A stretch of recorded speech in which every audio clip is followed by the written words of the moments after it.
কুয়াশায় আমের ক্ষতি,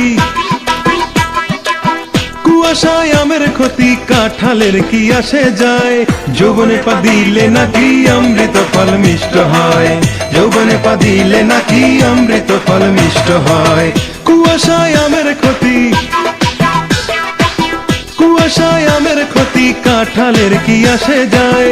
যৌবনে পা দিলে নাকি অমৃত ফল মিষ্ট হয়, যৌবনে পা দিলে নাকি অমৃত ফল মিষ্ট হয়।